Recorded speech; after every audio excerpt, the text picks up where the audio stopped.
Sandwich খেতে তোমরা কারা কারা পছন্দ করো অবশ্যই জানিও। আর কোন sandwich, chicken sandwich, egg sandwich নাকি ভেজ স্যান্ডউইচ, কোনটা তোমরা বেশি পছন্দ করো কমেন্ট করে জানিও। আমাদের বাড়িতে স্যান্ডউইচটা খুব কমই তৈরি হয় বা বাইরে থেকেও কিনে খুবই কম খেয়েছি, যেহেতু এটা পাউরুটি দিয়ে তৈরি করা, ভেতরে মেয়োনিজ দেওয়া থাকে।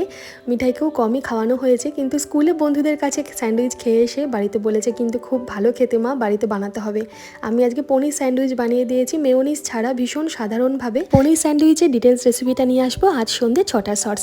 এই পনির স্যান্ডউইচটা একটা দিয়েছি অডি ইউনিরাপের ফুড র্যাপিং পেপারে, এটা মুড়ে দিলাম, এতে খাবারটা বেশ কিছুক্ষণ নরম গরম আর ফ্রেশ থাকবে।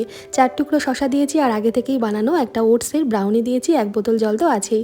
স্কুলে যাওয়ার আগে খেয়ে গেছে গরম ভাত, সাথে খুব কম তেলে ভাজা নরম করে উচ্ছে ভাজা, খুব কষ্ট করেই উচ্ছেটা খেয়েছে, সাথে একটু পাট শাক ভাজা আর জ্যান্ত রুই মাছের আলু দিয়ে ঝোল, জিরে আদা বাটা দিয়ে এটা তৈরি করেছি। কেমন লাগলো আজকের ভিডিওটা জানাবে ছোট্ট একটা কমেন্ট করে, ভালো লাগলে লাইক শেয়ার করতে ভুলো না।